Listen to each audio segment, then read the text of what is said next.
जय जगन्नाथ।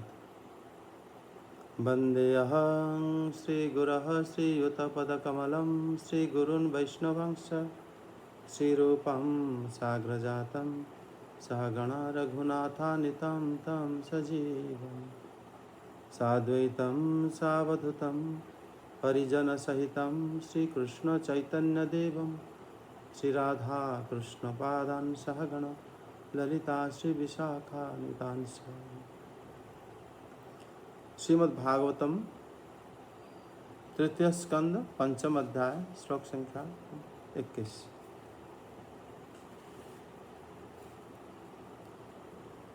भवान् भगवतो नित्यं समतः सानुगस्य च यस्य ज्ञानोपदेशाय मदिशद भगवान् व्रजन् अथ ते भगवल्लीला योगो माया पब्रूहितः विश्वस्थित्युद्भवान्थार्थ वर्णयाम्यनुपर्वशः।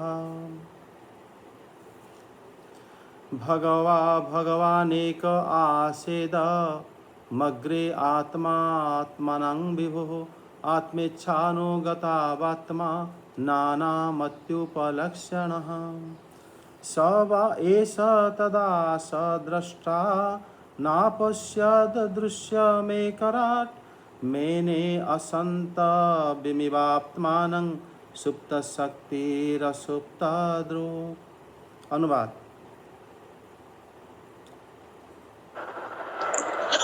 21 से 24।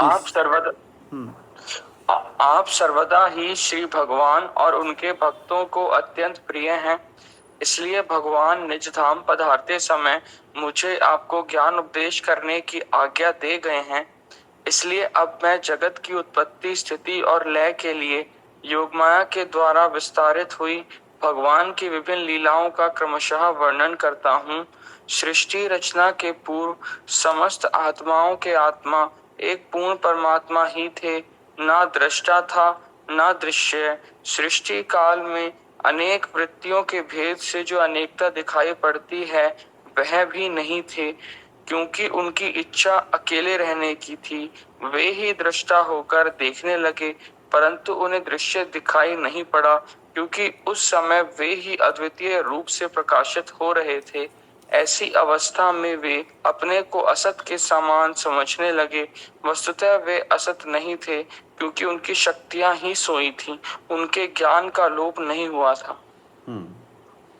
यहाँ पर श्री मैत्रेय जी कह रहे हैं कि भवान नित्यं सानुगस्य भगवत सम्मतः। भगवान हो गया कि आप भगवान के और उनके भक्तों के प्रिय है। भगवान नित्यं सानुगस्य भगवतो सम्मतः। सानुज्ञ हो गया माने उनके अनुगत, भगवान के भक्तों के और भगवान के प्रिय है। सम्मतः यस्य ज्ञानोपदेशाय ब्रजन भगवान मादिशत, मुझे ही आदेश दिए है कि आपको भगवत ज्ञान प्रदान करें, क्योंकि आप भगवान और भक्तों के प्रिय हो। जब तक हम भगवान या भक्तों के प्रिय हम अगर नहीं होते, तब फिर ये ज्ञान के अधिकारी हम नहीं होते। अन्यथा ज्ञान तो प्रत्यय सब जगह में है, हम ग्रहण नहीं कर पाते। भागवतम में ब्रह्म ज्ञान है, लेकिन उसको हम हमारे अंदर प्रवेश नहीं कर पाता, हम समझ भी नहीं पाते, क्योंकि हम ये जगह में उसका योग्यता को श्री मैत्रेय जी वर्णन करें हैं। उसके बाद कहते हैं उन्होंने भगवत ज्ञान आरंभ कर रहे हैं। ये जो अथ विश्वस्थित उद्भव अंतार्थः योग माया पब्रूहितः भगवतः लीलाते अनुप्रभुषः वर्णयामि। अब ये जगत की जो सृष्टि, स्थिति और संहार जो है, जिसका प्रयोजन है वो योग माया द्वारा विस्तारित भगवान की लीला को क्रमशः अनुपूर्वशः वर्णयामि, क्रमशः वर्णन करूँगा। मतलब शुरू से जब कुछ भी नहीं था, उसके बाद से कैसे कैसे आगे आगे बढ़ा, वहीं से सृष्टि करें मतलब बताएंगे। इदम अग्रे आत्मानम आत्मा भगवान एक एव आसित। इदम अग्रे, सबसे पहले वो एक रूप में ही भगवान रहते थे, एक। और अनेक वृत्तियों के भेद के कारण उनमें जो अनेकता प्रतीत होती है वो भी वही थे, क्योंकि उनका इच्छा अकेला रहने की थी। जितने भी अनेक वृत्ति भेद जब अभी हम दिख रहा है, अनेक लोगों का अनेक प्रकार की बुद्धि है, वृत्ति है, और पशु पक्षी स्थावर जंगम सब जो सामने दिख रहा है ये एक तत्व से ही सब आए हैं। ये बात मैत्र मुनि कह रहे हैं। संपूर्ण सृष्टि जो है पहले भगवान का ही रूप था। वे भगवान संपूर्ण जीवों की आत्मा है। तभी यहाँ पर पता है कि अग्रे आत्मा नाम आत्मा भगवान एक एव, मतलब वो सब जीवों की आत्मा, विभु या स्वामी कह सकते हो। यह दृष्टा दृश्य जगत कुछ भी नहीं था, मतलब देखने के लिए कुछ सामान ही नहीं था। यद्यपि ये जगत कारण रूप से विद्यमान था, किंतु इसकी शिव भगवान से अलग प्रतीत नहीं होती थी। अलग सा नहीं था, अंदर था, अलग सा नहीं था। ये ऐसा है कि ये जो उनके जो दृष्टा दृश्य रूप जो ज्ञान उसी समय कोई जान नहीं पाएगा, क्योंकि जब कुछ था ही नहीं, सामने कुछ है ही नहीं। आप आंखें खोल के देखने की कोशिश करें, आपको कैसे पता चलेगा कि आपने आंखें खोला है या आपने आंखें बंद करा है? जब तक सामने कोई दृश्य ही नहीं है, कोई ऑब्जेक्ट ही नहीं है जिसको आप देख रहे हो, अगर आपके सामने कुछ नहीं है तो फिर आप कैसे कहोगे कि आप देखा है? उसी प्रकार अन्य अन्य इंद्रियों के बारे में भी समझ लेना चाहिए। बोले यहाँ पर परमात्मा अनेक प्रकार की वृत्तियों द्वारा उपलक्षित होते हैं। सृष्टि से पहले अकेले रहते हैं, और ये जो माया का लय जब उनकी इच्छा होती है तब फिर भिन्न प्रकार की माया सृष्टि करती है। लेकिन जब उनकी इच्छा नहीं होती, वो अकेले रहने की इच्छा रहती है, तो वो अकेले हो जाते हैं। ये कैसे संभव है? इतने लोगों का इतने इच्छाएं, इतने वृत्ति, इतने प्रकार की चिंताधाराएं कहाँ जाता है? वो उसी प्रकार जाता है जिससे अलग अलग प्रांत से जिस नदियाँ जब समंदर की तरफ बढ़ती है, वो जब इतने रास्ता तय करके आके समंदर के अंदर प्रवेश कर जाता है, वो नदी अपनी जल, उसके गुण, जिस जगह से आया है, रास्ते में जो कुछ उसके साथ मिला हुआ है, वो सब कुछ लेकर समुद्र के अंदर घुस जाता है। जब समुद्र के अंदर वो चला जाता है, फिर समंदर एक हो जाता है। उसमें वो नदी होते हुए भी मिलता नहीं है, कहाँ गया वो। उसी प्रकार यहाँ पर मैत्रेय जी कह रहे हैं कि उस समय भगवान तो रहते हैं, जीव भी रहता है, लेकिन उसको पता भी नहीं चलता, क्योंकि वहाँ पर जीव अपने गुण स्वभाव के साथ वहाँ पर लीन हो जाता है। खाली अकेले नहीं भगवान रहते। जैसे मधुमक्खी में जब हर एक फूल से वो रस लेकर आता है और लाकर जब शहद बनाता है, उस समय ये भूल जाते हैं, भाई इस समय ये निकालना मुश्किल हो जाएगा कि ये रस कौन सी फूलों से आया हुआ है। मधु को चखते टाइम हम ये पता नहीं लगा पाते, यद्यपि उसी समय वो फूल का रस वहाँ पर मौजूद है, वहीं पर अवस्थित है, लेकिन हमें पता ही नहीं चलता, हमें दिखाई नहीं देता।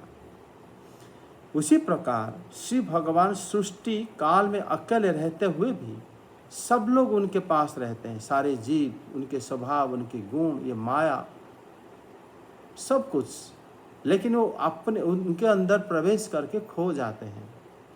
फिर वो अपने आप निकल नहीं पाते, जब वो निकलना चाहते हैं फिर वो निकल आता है। ऐसे ही जैसे आप देखोगे गंगा नदी समुद्र के अंदर प्रवेश करते ही वो अपना रास्ता नहीं भूलता, फिर वो पाताल लोक चले जाती है।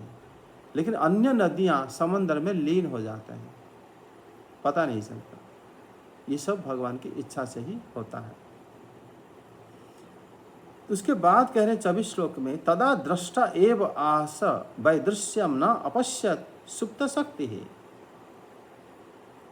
वही परमात्मा दृष्टा होकर, तदा दृष्टा एव आस, देखने लगे तो किसी भी दृश्य पदार्थ को नहीं देखे। ये बात श्री मैत्र जी कह रहे हैं। ये बात श्री अनंत भगवान की भागवत है, भागवत की विस्तार हुआ है। पहले श्री सुखदेव श्री ब्रह्मा जी श्री नारद को संक्षेप में भागवत सुनाए थे, वो बात श्री सुखदेव गोस्वामी पाद बताए।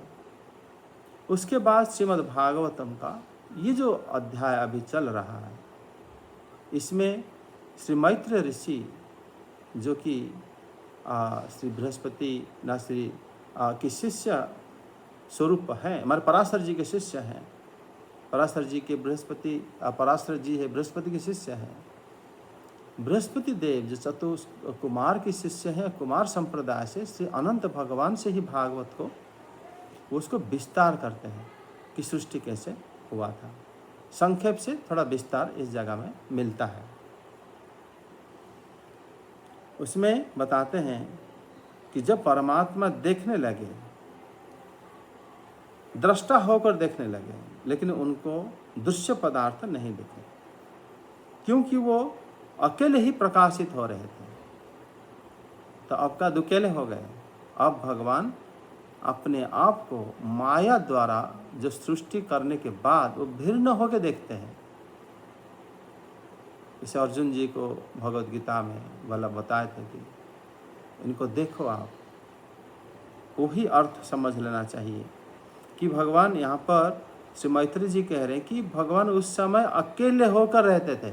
मतलब जो भी था अगर वो खुद थे, फिर उनके बिना तो कुछ हो ही नहीं सकता, फिर दूसरा है कौन। तभी यहाँ पर कह रहे हैं कि वो जब अकेले ही प्रकाशित हो रहे थे और उसी समय कोई भी दृष्टा मतलब दृश्य नहीं था। दृश्य अगर था भी तो वो क्या करता था, ना उनके अंदर सोया हुआ था, माया उनके अंदर ही सोया हुआ था, पृथक होते हुए भी उनके साथ था। जैसे हमारे शरीर के अंदर नाखून रहता है, लेकिन प्रकाशित होने के बाद हमें दिखता है और हम उसको अपने से अलग कर देते हैं, लेकिन है हमारी तत्व है। जब बच्चा पैदा होता है, उसके बाल नहीं होते, नाखून नहीं होता, वो शरीर से ही निकलता है। ये जगत जो है माया शक्ति उनके अंदर सोए हुआ मतलब सुप्त अवस्था में रहता है, लेकिन जब सृष्टि होता है तब वो भगवान जब इच्छा करते तब वो बाहर प्रकाशित होता है। हे महाभाग, श्लोक 25 में अनुवाद पाठ करो। हे महाभाग, एतस्य संद्रष्टु सा शक्ति ही वै सदसात्मिका माया नाम विभु इदम निर्ममे। श्लोक 29 तक पढ़ो। यह दृष्टा और दृश्य का अनुसंधान करने वाली शक्ति ही कार्य कारण रूपा माया है। महाभाग विदुर जी, इस भावाभाव रूप अनिर्वचनीय माया के द्वारा ही भगवान ने इस विश्व का निर्माण किया है। 29 तक अनुवाद पढ़ो। काल शक्ति से जब यह त्रिगुणमयी माया शोभ को प्राप्त हुई, तब उन इंद्रियातीत चिन्मय परमात्मा ने अपने अंश पुरुष रूप से उसमें चिदाभास रूप बीज स्थापित किया। तब काल की प्रेरणा से उस अव्यक्त माया से महतत्व प्रकट हुआ। वह मिथ्या अज्ञान का नाशक होने के कारण विज्ञान स्वरूप और अपने में सूक्ष्म रूप से स्थित प्रपंच की अभिव्यक्ति करने वाला था। फिर चिदाभास गुण और काल के अधीन उस महतत्व ने भगवान की दृष्टि पड़ने पर इस विश्व की रचना के लिए अपना रूपांतर किया। महतत्व के विकृत होने पर अहंकार की उत्पत्ति हुई, जो कार्य कारण और कर्ता रूप होने के कारण भूत, इंद्रिय और मन का कारण है। यहाँ पर अहंकार के लक्षण बताया गया है जो लास्ट श्लोक में।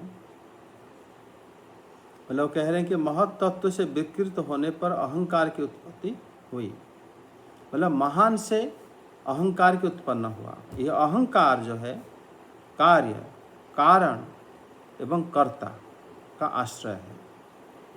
कार्य हो गया अधिभूत, कारण हो गया आध्यात्म, कर्ता हो गया अधिदैव। ये तीनों का आश्रय हो गया अहंकार, क्योंकि वो भूत, इंद्रिय एवं मन इन तीनों का कारण है। हमारे जो भूत मतलब हो गया हमारा शरीर का जो अवयव, पृथ्वी जल आकाश वायु आदि, एवं हमारा जो इंद्रियां हैं, देखने की शक्ति, सुनने की शक्ति, जो इंद्रियां हैं, और इस प्रकार हमारा मन, इस सब का जो तीनों का कारण है वो अहंकार है। अहंकार का जो देवता है वो भगवान शिव है।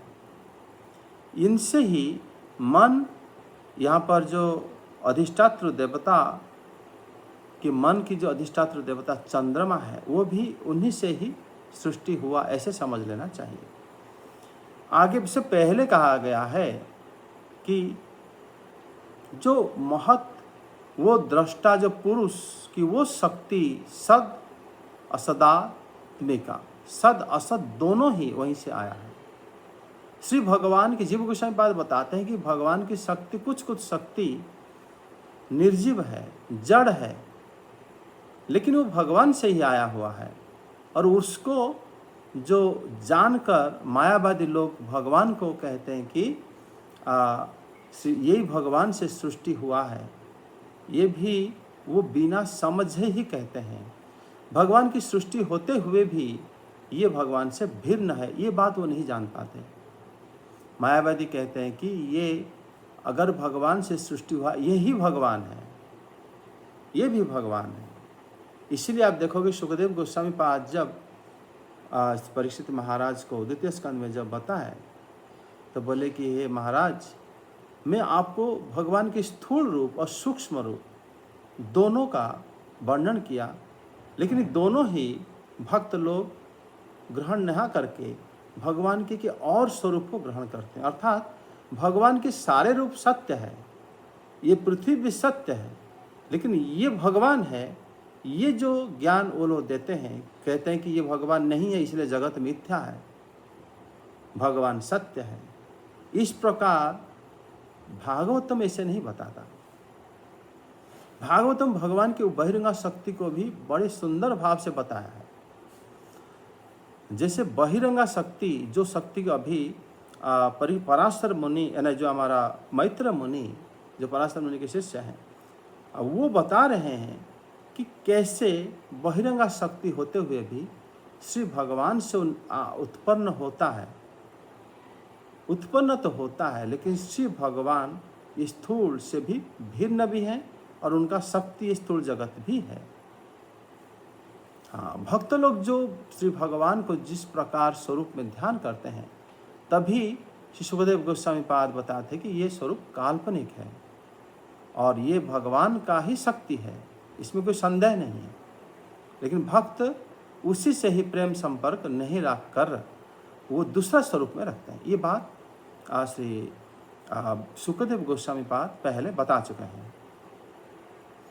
जैसे पानी को जब हम देखते हैं, उसी समय पानी के बारे में हमें ज्ञान हो जाता है कि जल जो है, अगर जल के निकट कोई वृक्ष है, पौधा है, उल्टा दिखेगा, जल शीतल होता है, जल को कितने तापमान में रह पाता है, इत्यादि हमें ज्ञान हो जाता है।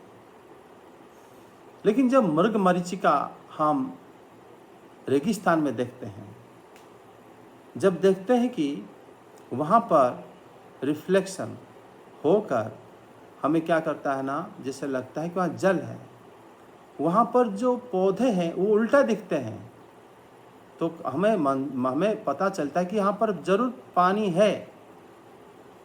हम वही अधूरा ज्ञान से मृग मरीचिका के पीछे हम भागते हैं, लेकिन वहाँ पानी नहीं मिलता।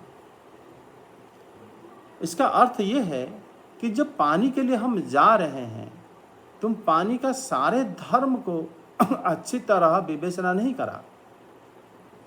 हाँ, ये सत्य है कि पानी के निकट अगर कोई पौधा है तो उल्टा दिखता है, और रेगिस्तान में वो पौधा उल्टा दिखता है तुम्हें, तभी तुम लगता है कि वहाँ पानी है।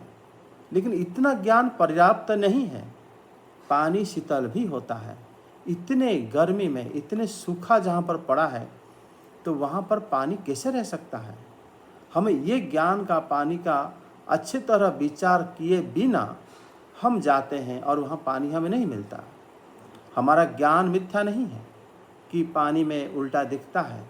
इसीलिए मरीचिका मिथ्या हमें क्यों लगता है, उसमें जल का विज्ञान क्यों फेल हो जाता है? ना जल की विज्ञान को अच्छी तरह अगर हम जान के मरीचिका को देखेंगे, तो फिर हम वहाँ पर नहीं भागेंगे। हम पता चल जाएगा ये जल नहीं है।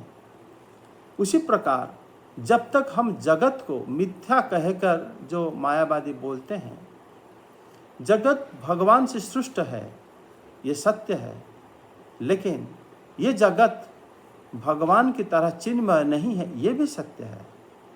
लेकिन जगत को मिथ्या मानना कि जगत कुछ नहीं है, इसका कोई अस्तित्व नहीं है, ये भी श्री भगवान के बारे में पूर्ण ज्ञान के अभाव के कारण होता है, ऐसा समझना चाहिए। यहाँ पर जो वहाँ कहा गया है कि जब मतलब त्रिगुणात्मिक माया कालवृत्त्या गुणा मध्याम मायायाम वीर्यवान अधोक्षजः, इसी श्रुति में बताते हैं ना कि इक्षते न अशब्दम, दृष्टि से ही, भगवान की इक्षण से ही ये सृष्टि हुआ है, अशब्द से नहीं हुआ, मतलब द्रव्य से नहीं हुआ, उनकी दृष्टि से हुआ है।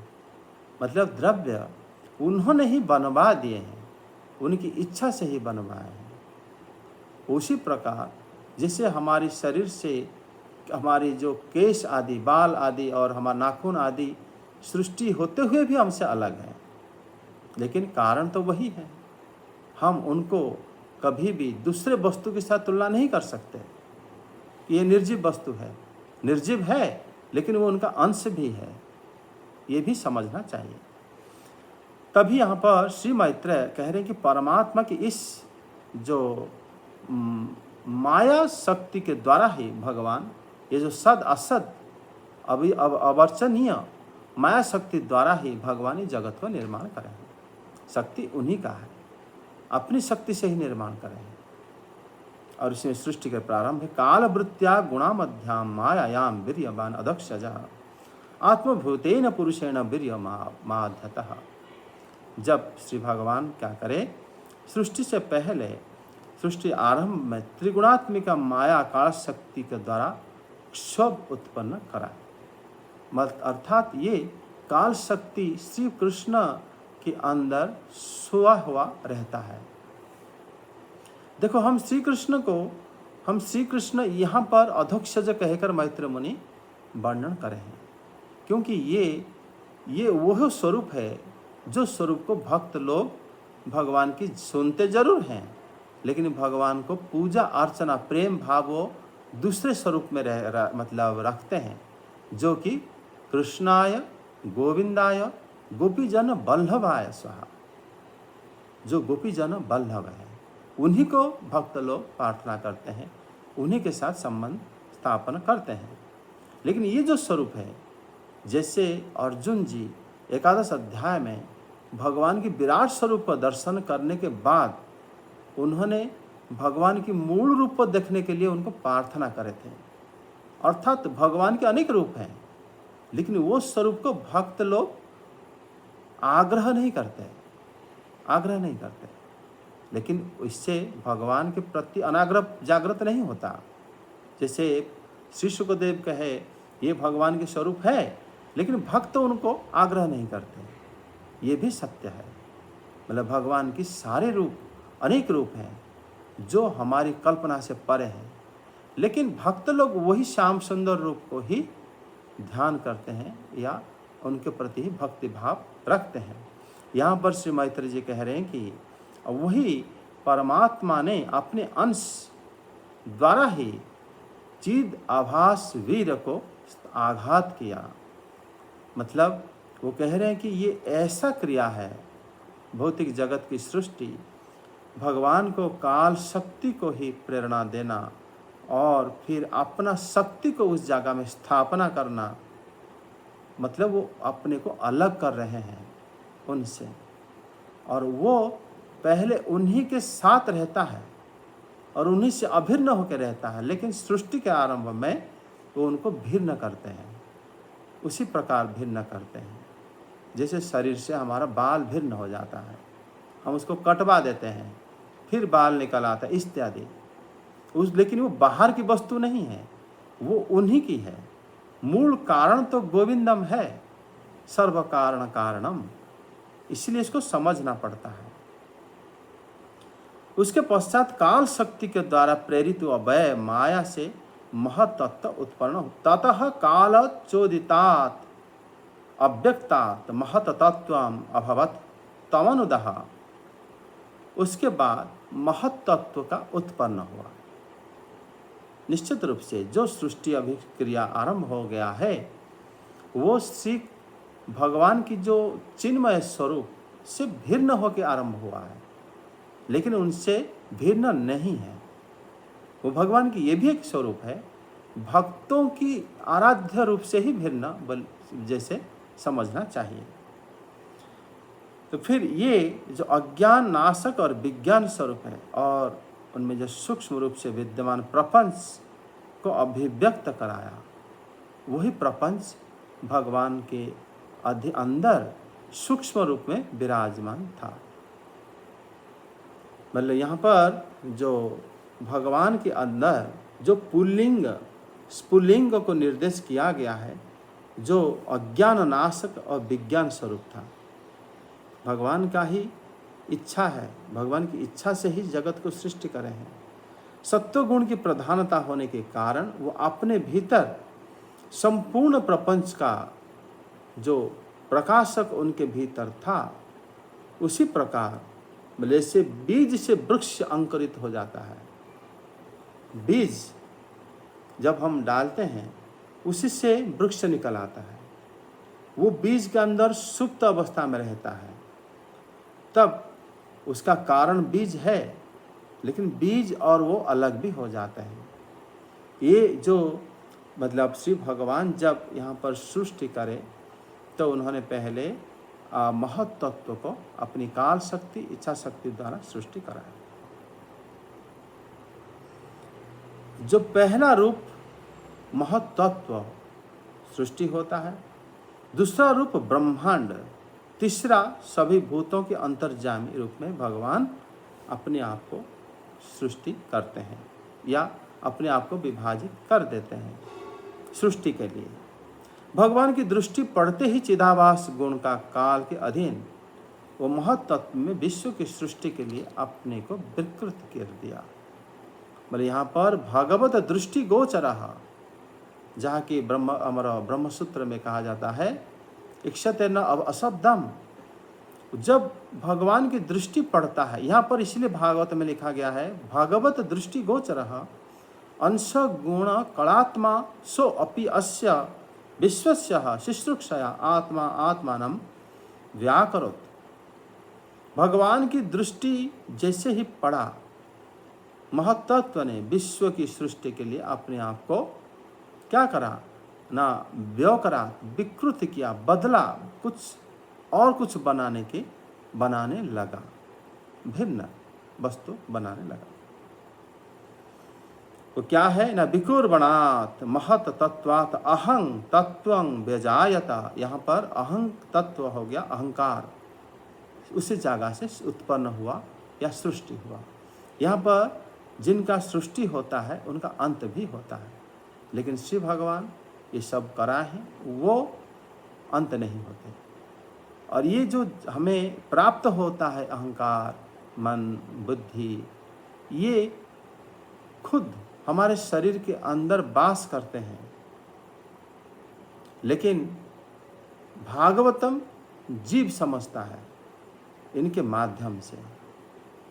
अहम तत्व रहता है कि मैं अपनी गुरु महाराज की दास हूँ, या मैं ही श्री भगवान के अधीन जाना चाहता हूँ इत्यादि। यहाँ पर अहंकार प्रवृत्ति तो रहता है, मैं शब्द आता है कि मैं ही आज मुझे पढ़ने मन कर रहा है, या आज मैं जानना चाहता हूँ, या मैं अपनी गुरुदेव को प्रसन्न करना चाहता हूँ, या उनको सेवा करना चाहता हूँ, या मैं ये दिव्य ज्ञान उनसे कैसे प्राप्त करूँ।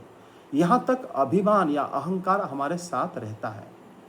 लेकिन जैसे ही भगवत ज्ञान हमारे हृदय में प्रवेश करता है, फिर वो अहंकार भी विलीन हो जाता है। अहंकार, चेतना, मन और बुद्धि हमें सहायता करते हैं भगवान को जानने के लिए। पुरंजन उपाख्यान में आप देखोगे, जब राजा पुरंजन उनको पूछे कि तुम्हें कौन हो, बुद्धि रूपी महारानी को, कहाँ से आए हो? बुद्धि रूपी महारानी बोली, मुझे पता नहीं मैं कौन हूँ। इसका मतलब है जीव ही भगवान को जान पाता है या तत्व को जान पाता है, बुद्धि नहीं जान पाता। बुद्धि सहायता करता है, जानता है जीव, जानता है मतलब जो जीव अपने आप को भगवान की शरण में ले लेता है। यहाँ पर देखो, अहं जैसे भगवान भगवद गीता में बताते हैं ना, भिन्न प्रकृति अष्टधा, उसके अंदर भी मन, बुद्धि, अहं, ये सारे तत्व आ जाते हैं। अंतकरण, ये जो अंतकरण रूपी जो अहंकार, ये आता है महत तत्व से सृष्टि होता है। और इसमें ये अहंकार ही, वो अहंकार की देवता होते हैं भगवान शिव। भगवान शिव स्वयं अहंकार नहीं होते। भगवान श्री कृष्ण अपने स्वरूप में उनके अधिष्ठान होते हैं, उन्हीं के अधीन ही ये सब रहते हैं। जबकि ये भौतिक है, ये जड़ है। जड़ को कार्यकारी कराने के लिए श्री भगवान अन्य अन्य विभाजन व उनका जो कार्य सुचारू रूप से होने के लिए ही भगवान भिन्न रूप लेते हैं। वो स्वरूप है भगवान शिव, और उन्हीं के अधीन में ये कार्य करता है। और ये आधिभूत आध्यात्म आधिदैव रूप में ये उसका कारण रूप में रहता है, जिसमें कार्य, कर्ता तथा कारण, ये तीनों ही अहंकार के कार्य हैं। अहंकार से ही हम लोग की देखने की शक्ति, हम लोग को समझने की शक्ति, हमारे सामने के दृश्य और हमारे सहायता करने रूपी सूर्य देवता, ये तीनों ही अहंकार से सृष्टि हुए, या अहंकार इन तीनों का कारण है। वो महत तत्व से सृष्टि होता है। इस सृष्टि ही हमारा भगवत या भागवतम की पहला या मुख्य अंग है। तो इसीलिए ये जगह में आज हम लोग 29 श्लोक तक करें, और उसके बाद फिर से मैत्र जी आगे भागवतम को आगे बढ़ाएंगे। हरे कृष्णा, जय जगन्नाथ। ये थोड़ा तत्व बात होने की वजह से इसमें विलंब हो रहा है, नहीं तो श्लोक थोड़ा ज़्यादा हो जाता है। हरे कृष्णा। सर सर, वो जैसे आज दृष्टा और दृश्य के बारे में पढ़ा सर, तो सर भगवान सर दृश्य में क्या देखना चाहते थे? भौतिक प्रकृति को देखना चाहते थे क्या? हाँ, श्री भगवान जब देखे, श्री मैत्र जी कह रहे हैं कि वो दृष्टा रूप से देखने के लिए चाहे। किसको देखना चाहते थे भगवान? निश्चित रूप से ये जगत जो सृष्टि होना है उसको देखना चाहते थे। वो नहीं दिखाई दिया, वो उनके अंदर सुप्त था, क्योंकि उनके व्यतिरिक्त और कोई वस्तु है ही नहीं दुनिया में। लेकिन यहाँ पर भगवान शब्द से, कि भगवान जब देखने चाहे कोई दिखाई नहीं दिया, उनके भक्तों और उनके नित्य धाम को ही यहाँ पर दूर रखा गया है, क्योंकि वो उनसे अभिन्न है, उनको देखने की जरूरत नहीं पड़ती। लेकिन ये भिन्न वस्तु जो उनके अंदर ही, उनके कारण रूप में, भगवान कारण होने की वजह से उनके अंदर ही प्रवेश कर गई थी, उनको देखना चाहते थे। लेकिन उनका कारण भगवान जरूर हैं, तो वो नहीं दिखाई दिया उनको। पर सर भगवान भौतिक सृष्टि को देख तो सकते ही नहीं है सर। भौतिक सृष्टि को जो भगवान ईक्षण के द्वारा ही सृष्टि कार्य शुरू करते हैं भौतिक दृष्टि को।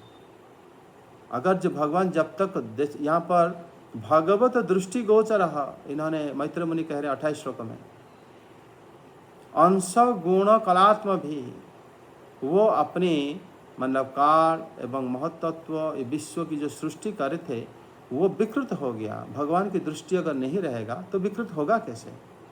इक्षतेन अशब्दम, भगवान की दृष्टि नहीं रहेगा तो सृष्टि होगा कैसे? समझे? इसलिए भगवान दोनों का ही दृष्टा है, भगवान सबके दृष्टा है। सर ये तो समझ में आया कि भगवान की इच्छा के बिना नहीं हो सकता, लेकिन मैं वही तो जानना चाह रहा हूँ कि भगवान अपनी माया को थोड़ी देख सकते हैं। भगवान जो माया अस्तित्व, जो तमस माया जो इसको कहते हैं, उनको भगवान नहीं देखते। यथा भास यथा तमः, क्योंकि जहाँ भगवान प्रकटित होते हैं वहाँ पर माया गायब हो जाती है। वहाँ जैसे जहाँ पर सूर्य आलोक आता है वहाँ पर अपने आप अंधेरा चले जाता है। यहाँ पर जो तुम कह रहे हो कि भगवान अपनी बहिरंगा रूपी माया को देखे कैसे, इसीलिए श्लोक में बताया गया है कि भगवान खुद नहीं देखे थे, उन्होंने देखने के लिए पहले काल शक्ति को प्रेरणा करे थे और फिर काल शक्ति से महत्त्व उत्पन्न हुआ, फिर धीरे धीरे उनकी इच्छा ही कार्य करा और उसमें काल शक्ति भी उनकी प्रेरणा से कार्य करने लगा। फिर सीधा संबंध भगवान का उनके साथ नहीं रहता और उन्होंने जब देख नहीं पाए, वो स्वयं भगवान ही देख नहीं पाए। लेकिन जैसे ही उन्होंने क्या करे, जब देख नहीं पाए तो क्या करे उन्होंने अपने जो त्रिगुणात्मिका माया को काल शक्ति द्वारा उन्होंने उठाया। अर्थात काल शक्ति जो है, काल शक्ति वो भगवान से संबंध रखते हुए माया से संबंध रख लेता है, भगवान नहीं रख पाते। अच्छा, तो काल शक्ति से भगवान उनको क्रियान्वित करा लिए बहिरंगा तो काल शक्ति, तो यानी हम ये समझे कि काल शक्ति के थ्रू भगवान ने देखा भौतिक प्रकृति को। हाँ। अच्छा, और सर जैसे हमने अभी पढ़ा कि महत्त्व जो है वो ज्ञान स्वरूप है, तो सर उससे अज्ञान रूपी अंधकार कैसे सृष्टि हो गया, अहंकार कैसे सृष्टि हो गया?